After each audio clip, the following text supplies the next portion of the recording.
Welcome to another recorded live event supporting our most recent Living Resilience Introductory Course, Collateral Beauty. This course, designed to challenge and resource both newcomers and the very experienced in the collapse-aware and collapse-acceptant communities.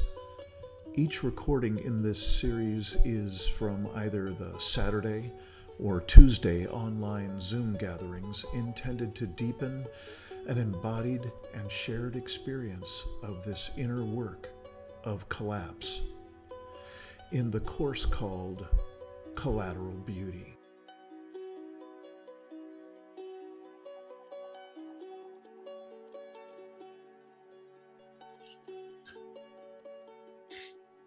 All right, welcome everybody to the final group practice session on Zoom here in April and May of 2024, and our introductory course called Collateral Beauty, the Inner Work of Collapse. And this has been a 6-week course, and it is still primarily an on-demand recordings only course. That's how the course material shows up in the Living Resilience community space, and the links to all these things are there. If somehow you are just coming in and you're walking in somehow to this recording and you haven't been connected with any of the other recordings or any of the course materials, know that it is pretty darn easy to go into the community space and to open up the Collateral Beauty course and sign up. And now you will have the experience of being able to watch any of the recordings you'd like for these group practice sessions, one each week for Saturday and one each week for Tuesday. And this is being the final one for really the entire series. There's a little bit of recap to do, of course, because we've been recapping just a little bit every single time. And we're also going to be culminating what has been kind of an accelerated progression through Paul Chefurka's stages of awareness, and to map over his stages, how he describes them and how he suggests that how many people tend to drop away at each next stage and so on. Really the work of here in Living Resilience and in Collateral Beauty is to take a look at what are some of the possible solutions or practices or content that we might be able to curate together and individually to address some of the stressors, some of the challenges at each one of those stages of awareness. And here we're at the last one. And I wish I could tell you that, well, we all get to enlightenment, everything turns out to be super easy, and this is where we all get to just sing and chant and eat organic food and meet up in circle and be happy together. Man, I wish that was the case. This particular ending point is just a contrived ending point for this introductory course. And each of the descriptions of the progressive stages of awareness have been greatly abbreviated, and then the possible practices that we might engage with and so on, and the content, interacting with the content each week.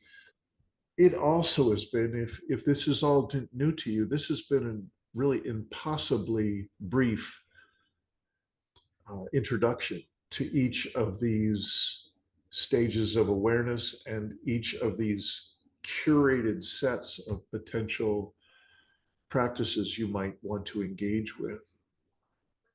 So, what if I put it into the terms of Paul Chefurka's work? Uh, this is where we acknowledge kind of the ultimate systemic view, systems view of what's going on in life. And how he describes it is not only are we aware of everything on this planet, everything in this web of life is a system within a system, is interwoven systems. And we can see that from the most intimate and really from our most intimate place, really within our own body. We are systems within systems and interwoven and interbeing. But that same interwovenness can be seen at every level of life that we can imagine, that we can experience and imagine. And here, he also just takes it one more level, and that we are actually present to human-caused predicaments that are interwoven amongst all those systems. So that's where Paul Chefurka leaves us. And what I'd like to say about the practices and the living resilience, folks meeting up in circle together, coming together in some way to be of service for each other in those circles, and also to expand our own capacities to be present in the face of ever-growing stressors.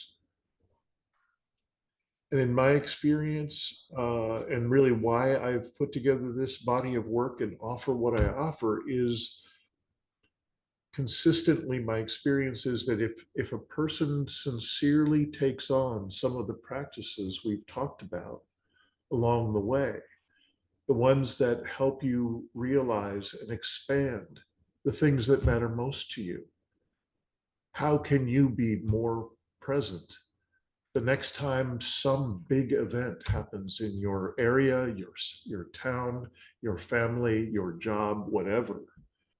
What I've seen in my own experience, my own practices, and in work with hundreds of folks that I've had the privilege to work with in this way, I've seen that there is a way to start to access very large scale inner resources. And they're actually not just inner resources, they're actually ubiquitous. They're like the air we're breathing. And my direct experience of that is that that's the same sort of resources that the wisdom traditions for hundreds and thousands of years have really been aiming for. The adepts, the sadhus, the people who have committed their lives to sitting on mountaintops or in prayer rooms and so on, to be able to access far larger inner resources. And so one could, start to imagine, so these wisdom traditions, what do they call that? Perhaps Bob and Melissa, you could help me remember just various names from various traditions. There's, Satori, there's Nirvana, there's the oneness, there's interbeing. Any more come to mind? Brahman, Atman, Yes. Purushottama, Prakriti. I can keep going. Jiva. Right. Right. So each of those is a thread that was developed by a long-standing tradition in one of the wisdom traditions. And so I'm not self-important enough to tell you that living resilience will produce the same kind of depth and results that those wisdom traditions have.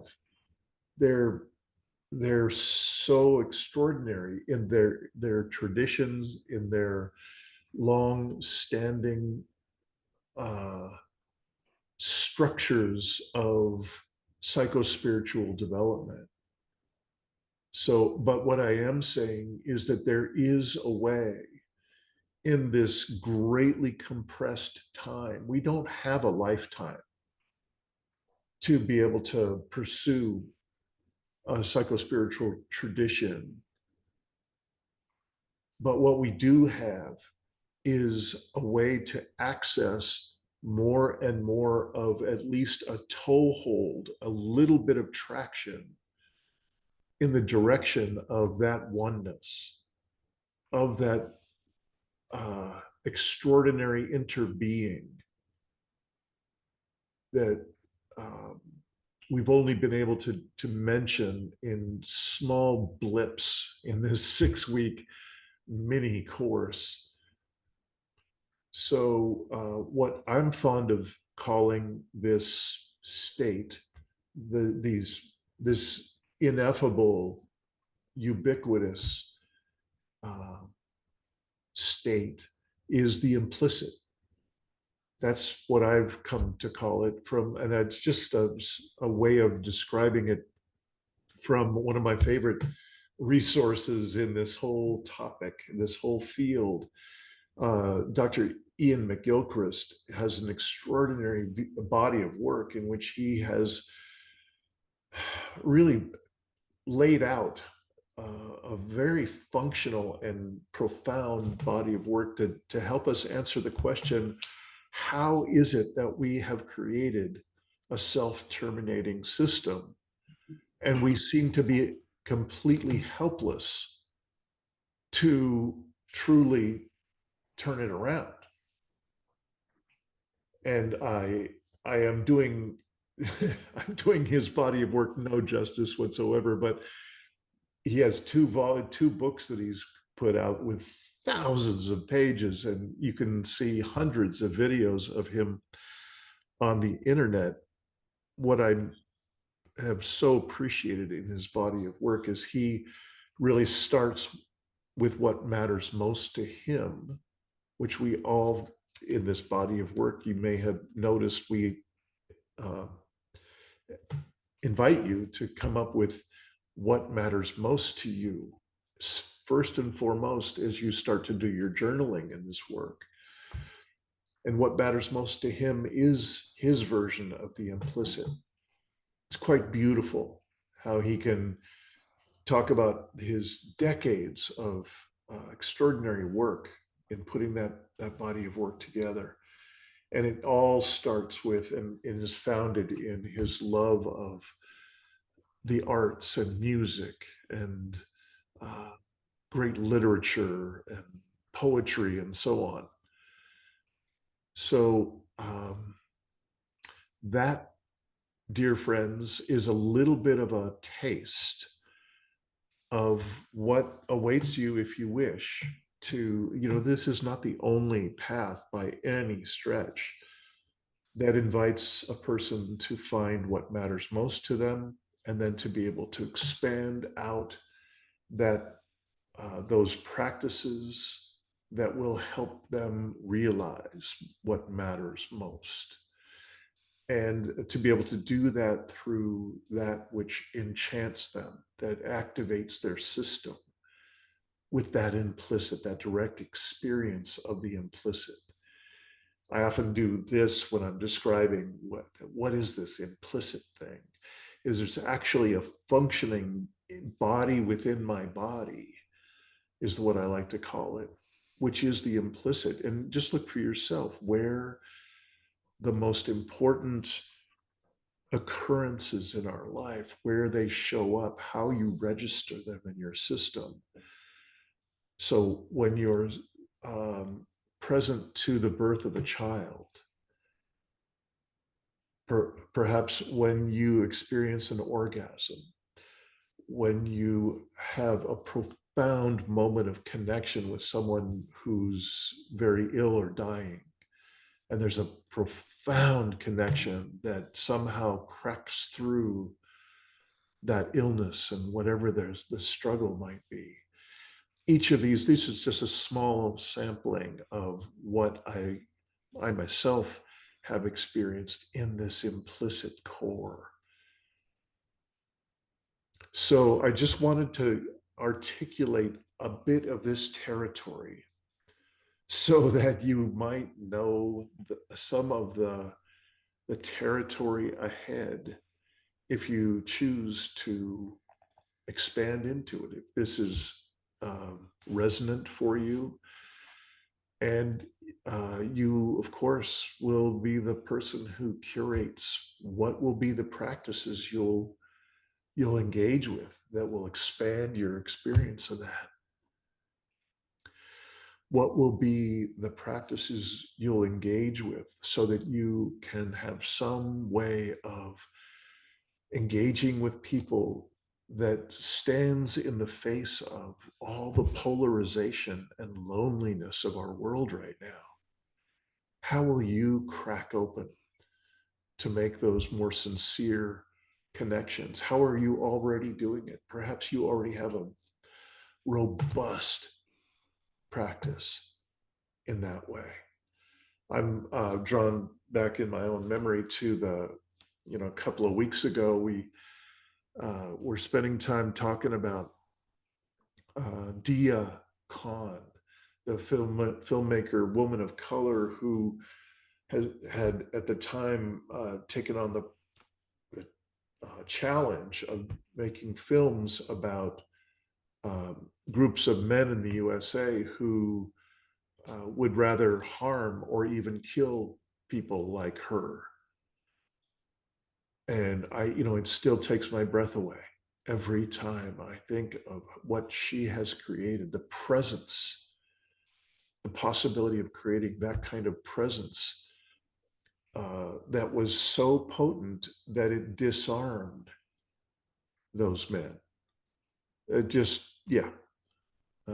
I can remember spending too much time with my fascination of that a couple of weeks ago, so I won't take you there again, but I invite you to find the places that have the most juice for you. Find out what matters most to you now in your journal. Hopefully, you've left a number of pages so you can keep going back and keep answering newly and more deeply. So, I'm going to stop in just a moment. And Melissa and Bob, I would so appreciate it if there is anything you would like to share about this kind of official final step in this introductory course. It's just a contrived stopping point or pause point. And some people will continue on, and some people will go a different way, and some people will just let it stay paused. I'm wondering if either or both of you might have something to share about how you have adapted, how you have shifted, how perhaps you've even transformed to be able to be fully acceptant of the reality we're in. This is a system of systems with predicaments overlaid each one. And how have you accessed your own inner resources, your own implicit, whatever you call it? And would you be willing to share how has that process been for you? Because gosh, I'm a little bit moved right now just saying that.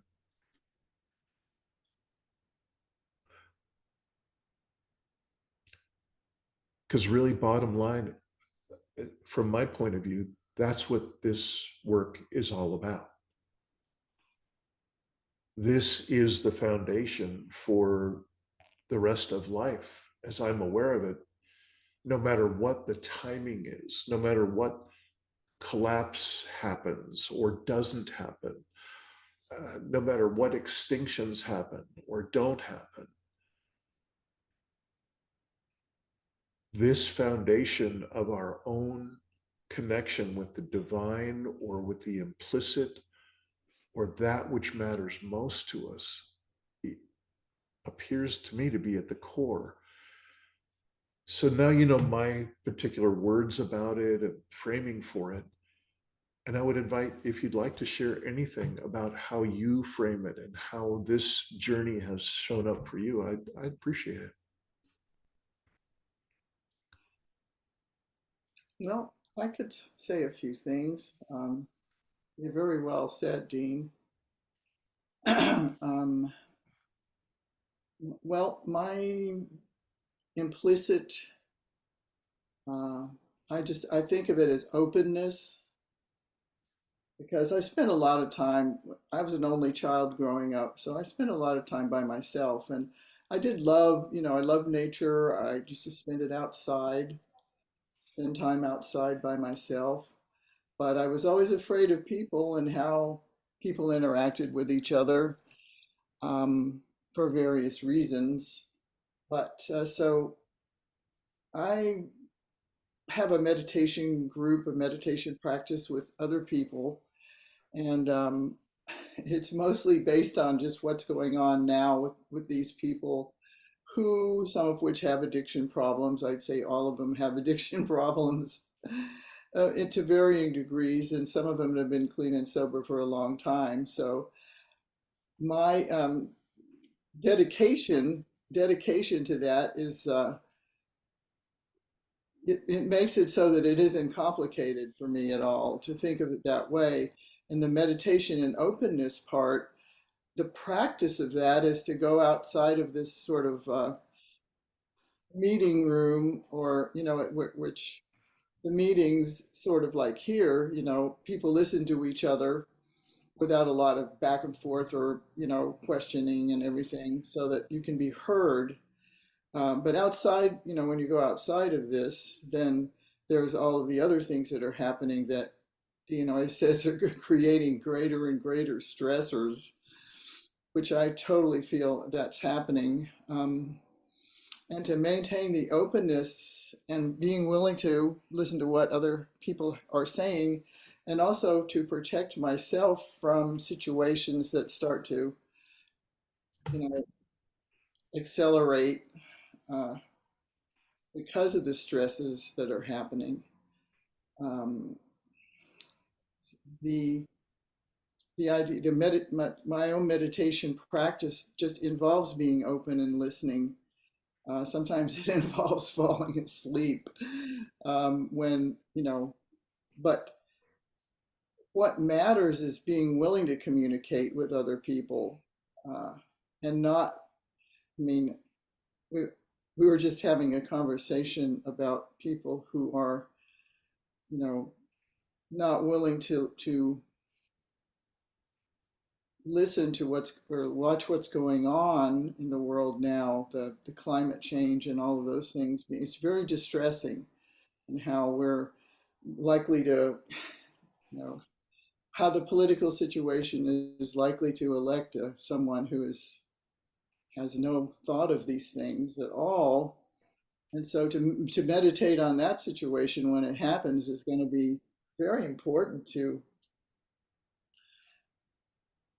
just be a part of watching it happen and doing what can be done um, in that situation. So let's see, there was something else I wanted to say, which is I was going through the last parts of Collateral Beauty, and the things that stood out the most for me was there's a therapist, I forgot her name, but she's doing an exercise on emotional dysregulation and how to know what that is.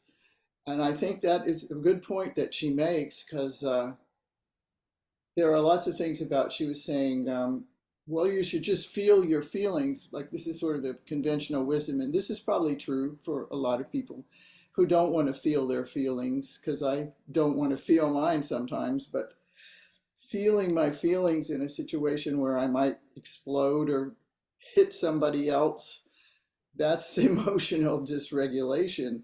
And how to recognize the time when it's necessary to maybe just retreat for a while and then open up. And I ask for guidance from all the things I've learned from being in these meetings. You know, all the things I've learned are there, maybe not in great detail, but the things that matter most to me, they are a part of me now. And I can trust that, you know, um, most of the time. But I'm just human. I could do things, bad things, you know, given the right circumstances, I guess. But anyway, and the last thing I was going to say is I was listening to the music. That, you know, thank you, Dean, for putting those great choir songs there. Um, especially Tiny Dancer is so beautiful. Oh, yeah. And the other songs that were there too were great. So it's Yeah. enough out of me. My pleasure. I just love those folks. They just melt my heart. I love the David Bowie Heroes, but sung by David Byrne, you know, up front on the stage. He's just one of my favorite singers as well. And so to have them just whip that up and it's the most inspiring version of that song I've ever heard. So thanks for your acknowledgement, Melissa. Thank you. And thanks for sharing with us some of your path. I appreciate that. Bob, would you like to share any part of your world? Yeah. Um,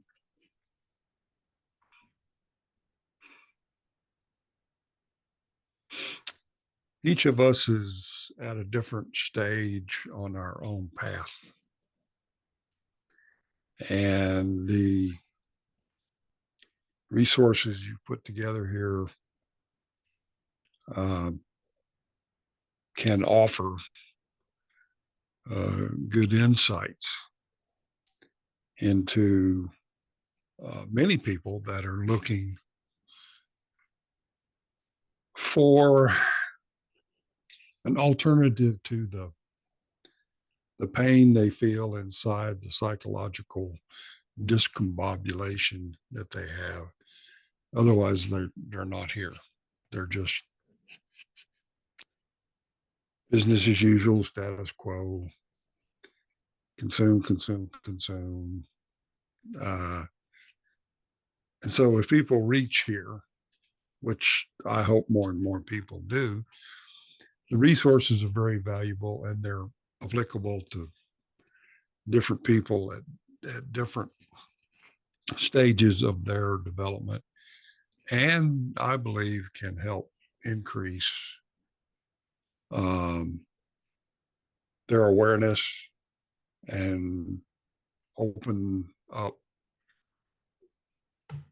with that awareness new ways to go, new paths to look for, which is what they're going to have to do anyway. So what you've got here is a good system, something for everybody at every stage. Um, and then if you have come here, if you started checking these things out, then you can reach out to be more personable uh, and one-on-one with other people.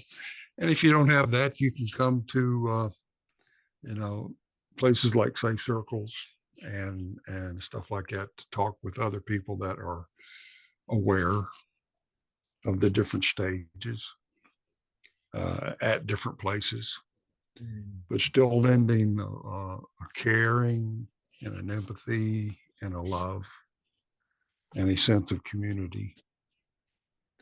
Um, and that is what, gives life true meaning anyway. I do want to say, though, that even when people get to the last stage of Paul Chefurka's awareness, that there is what you talked about, what you experienced for yourself.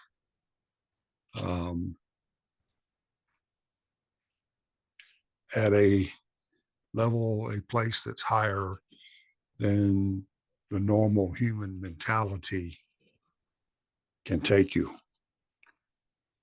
Something that is the backdrop of everything, the oneness.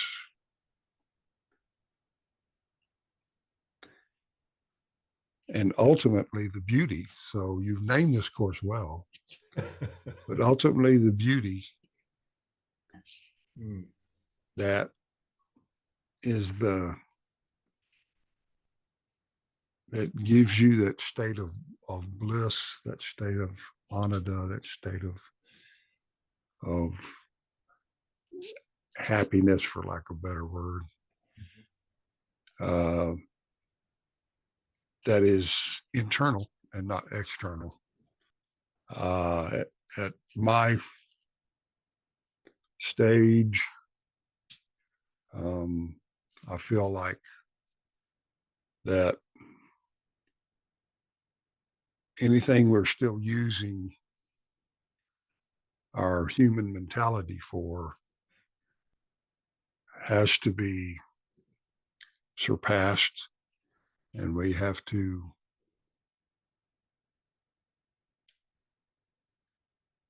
surrender to that power that is within each of us, that supports us, that is there and is permanent, whether we are in this body or not. And so I've enjoyed going through the course. I've enjoyed, I didn't get everything in number 8 done.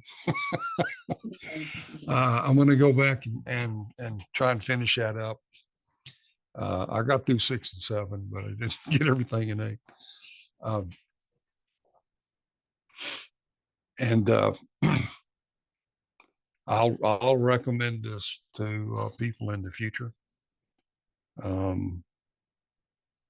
Even if they can do it on their own. They don't have to. But then they can go back, and if they feel like it, then they can go back and look at the Saturday sessions and the Tuesday sessions and see what comments classmates have made about things as time goes on.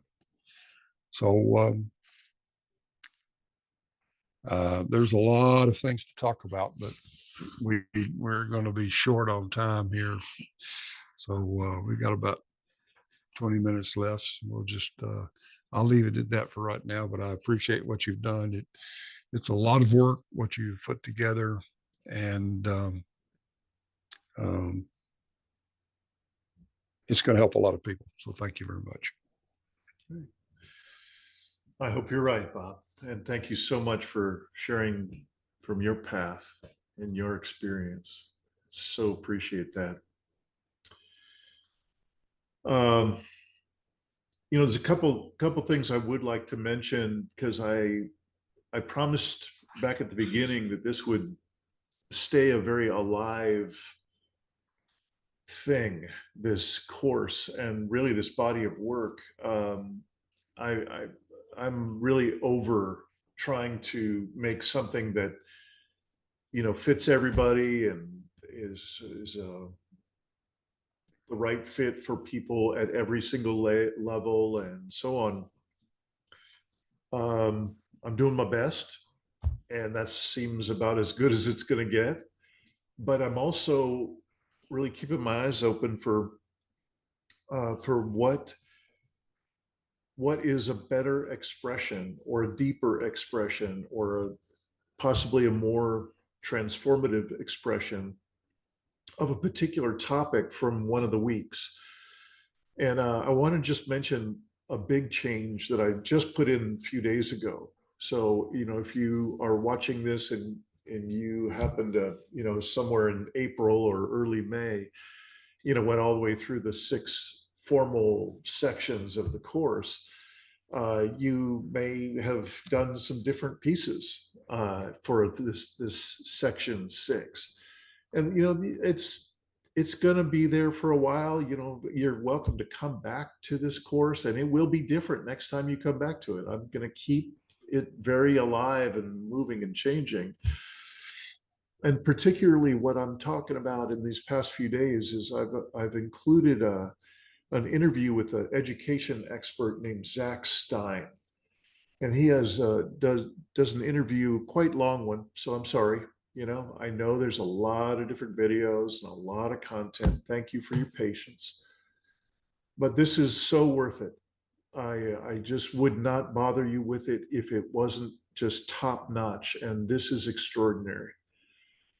So Zach Stein talks with Nate Hagens from the Great Simplification is what he calls his podcast, and he's been so prolific for the past few years. And what is extraordinary to me is that Zach Stein is not a person with, I don't think he has an ounce of hopium in him. I think he has a sober, clear depth with which he views the predicament we're in. And his main view of what we're in is, of course, through the lens of looking at what is the current state of education. And I am not a father. I have not got children, but I've worked with at-risk youth for all of my adult life. So I have a very soft spot in my heart for youth and parents in this self-terminating culture. I can't imagine anything more difficult than to sense make for myself as a parent, but also on top of that, help to have my children make sense of this world, a world that is truly insane. So Zach Stein helps us have a more sober, clear view of what's happening now. And again, without an ounce of hopium, he does suggest some possible solutions at scale. And sure, they're extraordinary. They're outrageous. Outrageous like the CCC program, Civilian Conservation Corps, back in the 30s. It got us out of the Depression, was one of the most extraordinary, not only transformed people and their relationship with poverty and took them out of that into skills building, and every one of the camps had libraries, and there was a lot of education going on in that program. And that was monumental in terms of the history of education in the USA.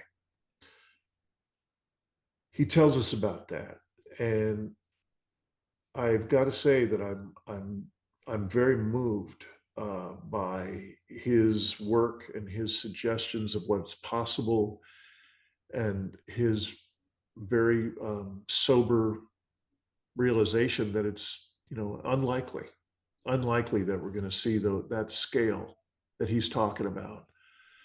But I would like to just strongly suggest to all of us to watch that long interview, hour and a half or something, and really just drink in what it is to hear someone so deeply considerate of what our situation is, what our interwoven human-caused predicaments have brought us.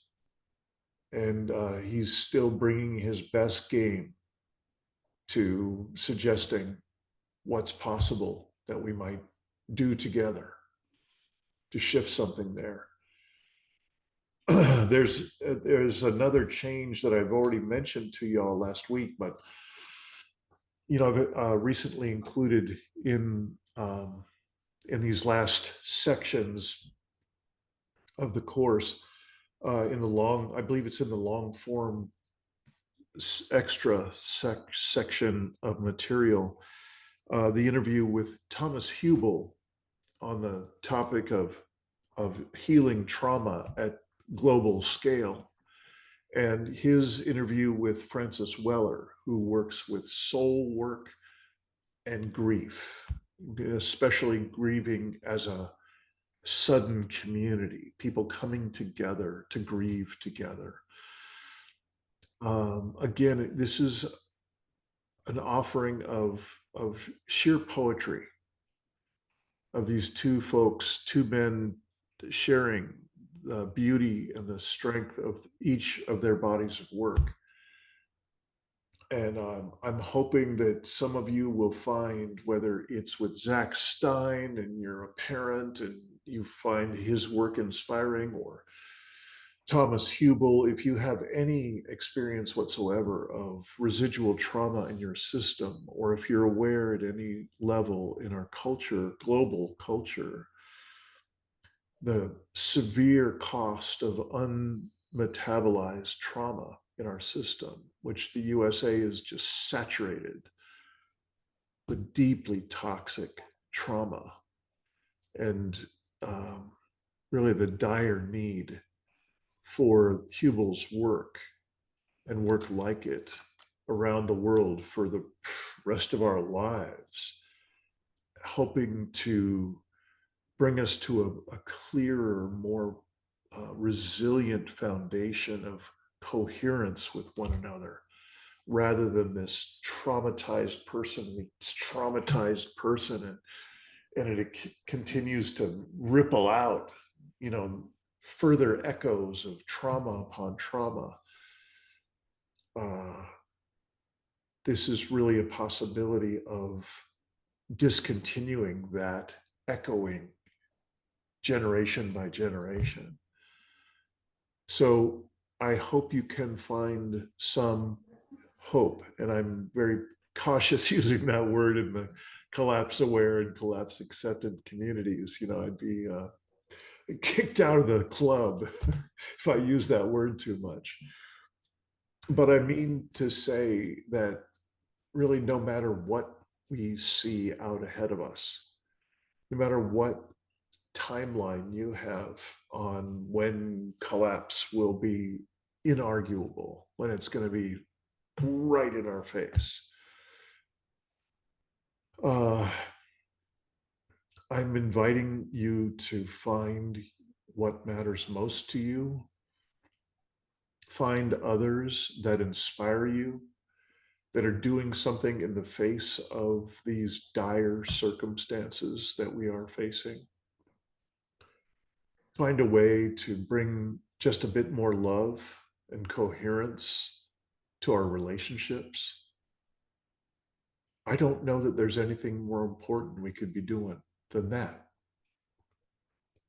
I personally don't know anyone, not a single person that I'm aware of on the planet, who really has any major agency to change or fix any of these predicaments. So I don't know what else to suggest when a new person is new to this conversation, asks me, so what can I do? Consistently, all I can offer is what I have found for myself, which is to find that which matters most to you and dive in.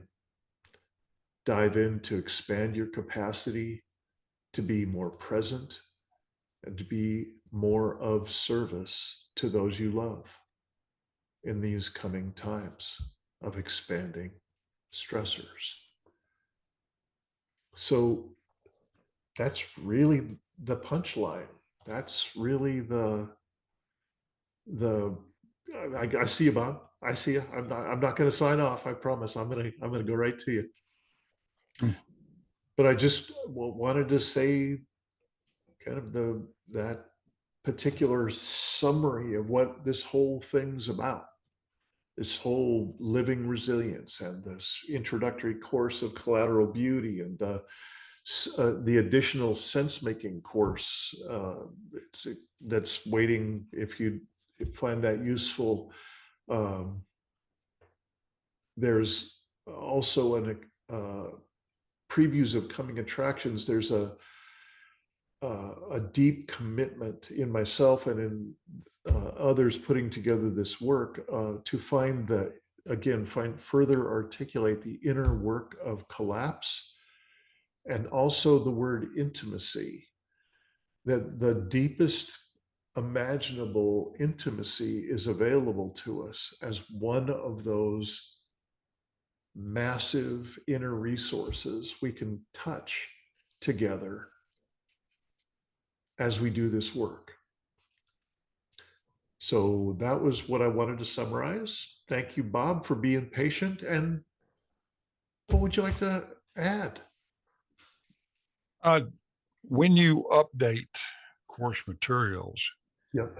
uh, does it keep the acknowledgement of the ones that we have already completed within the course materials so that those other new ones just show up as uncompleted? So that if we go back over it at times, we'll see the new inputs and then we can go through and view it or whatever and complete it also, and it keeps track of that. Yeah, you're bringing up a really great thing. Yes, that the platform does allow for all of that. It offers us a way to keep track of what we've done in the course material or what we have not, and if we had comments and so on. Yes, and those will all stay in place. And when the new thing is added, it will basically just say that Bob has not done this part yet, that anybody in the course has not yet done this thing, so it'll be marked that way. And what you're really reminding me of here is I need to be sensitive to leaving the older piece that I want to be replacing with this new piece. I think it's very, very possible for me to just shuffle the older piece down to the bottom of that week's course material. So all your notations would stay, that piece would stay in place. It would just be down at the bottom of that week's material. Is that answering what you're asking? Yeah, I wanted to come back 6 weeks from now and I open up the coursework and then I can't not remember what I have looked at, Yeah. what I've reviewed or even anything. But just to see the check marks, oh yeah, okay, I did do that one. Maybe if I don't remember it, I can do it again, but that's beside the point.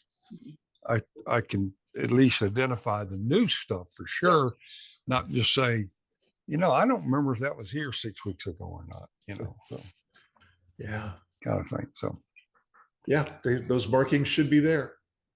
You bet. okay. So we're about ready to sign off for this, the final group practice session for Tuesday and really for Saturdays as well. This is the last one. And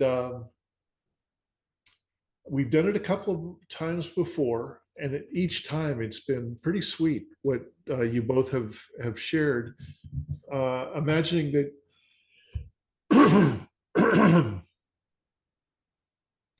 imagining that you are speaking with somebody who's new to the collapse aware or collapse acceptant conversation and community, and here you are signing off for and they will be too, having experienced these 6 different levels of practices, of beauty, of songs, of video, inspiring videos and educational videos, is there one last message that you might offer to this new person, to all of this strange material? Anything you could offer as you sign off? Well, I'd just like to say that I've been coming to Safe Circle and been part of the other offerings, book club, and I would not have read most of the books or have seen a lot of the things that Dean offers on this, and it's been really wonderful. I really haven't looked at everything in Collateral Beauty. I was going to go back and do some more of that, but my mind's been expanded by a lot of these things that I wouldn't have found otherwise. No, I wasn't looking all over the internet, but Dean has found these things that they're so pertinent. Uh, I'm just really grateful. Thank you, and also to Bob, who says has given a lot of wisdom over this time. I mean, and I appreciate that, Bob. It's like great. So guess I'll see y'all at Safe Circle Call. Yeah. Yeah. Thank you so much, Melissa.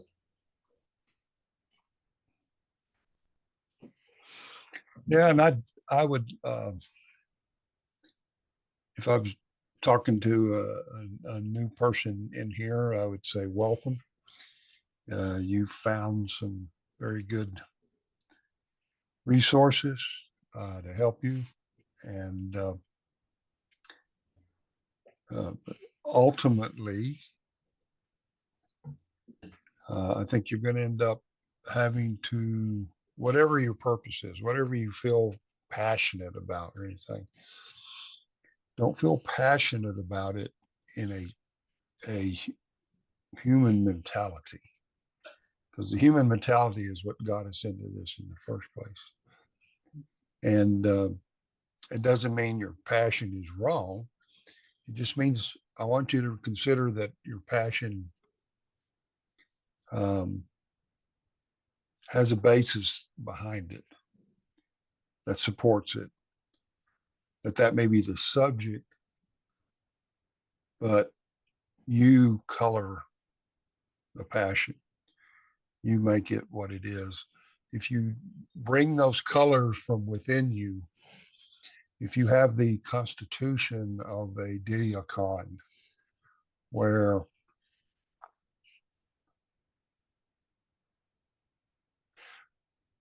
what you do is your strength, and no matter what situation you're put into, because of that inner strength, you will be protected.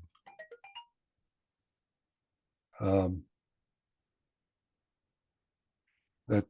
that's where you want. That's where you want to be. That's where you want to.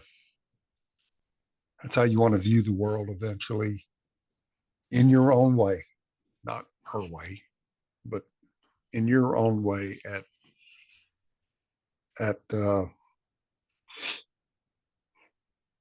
with that inner strength, and you can use this material to get you there, help get you there. There are other materials out there too that'll help. But welcome, and hope to see you around somewhere. Yeah. Yeah. Bob and Melissa both, thank you so much for being steadfast, especially here on the Tuesdays. Thank you so, so much. Such a great gift. And just a reminder again that for anyone who would like to stay connected with this community, get in there and post in the main feed in the community space. And it'd be great to have you there, and feel free, dive in and just post stuff and post songs. um, and then I mentioned about the sense making course that is just sitting there a couple of notches away from the Collateral Beauty course. There's some really remarkable stuff. The Zach Stein interview is going to be put in a prominent location in the sense making course. And there are many other voices that are not included in the Collateral Beauty course. So just so you know, if that's of interest, to find your mental center by doing some good, sober sense making, jump right in. And also, you may have heard us mention over the 6 weeks that we do have a meditation and implicit senses training, a meditation offering that's doesn't cost anything. Just go in, sign up, jump in, and it's got a manual to tell you about how to approach each of the progressive meditations. So there are quite a few resources available to you. We hope to see you at a Safe Circle call, or if you'd like to get your toe in the water with Community of Practice, which is our Wednesday mornings, and possibly ending up being a Saturday offering as well, if there's interest for it. But in any case, this is where the real deep dive experiential practice, sitting in circle together on a very regular basis, that's where that happens. So again, Bob, Melissa, thank you so much for your heart, your participation, your sharing every week. And for all of you who have been participating with us in any part of Living Resilience, thank you. This is the only thing I know to be doing, to be able to expand our own capacities individually, to reconnect with other people in a meaningful way, possibly reconnect with Earth and with our own soul. So thank you so much for whatever it is you're doing to expand your world. All righty. I'll see y'all in Safe Circle in just a little while. Welcome to another recorded live event supporting our most recent Living Resilience Introductory Course, Collateral Beauty. This course, designed to challenge and resource both newcomers and the very experienced in the collapse-aware and collapse-acceptant communities. Each recording in this series is from either the Saturday or Tuesday online Zoom gatherings intended to deepen an embodied and shared experience of this inner work of collapse in the course called Collateral Beauty.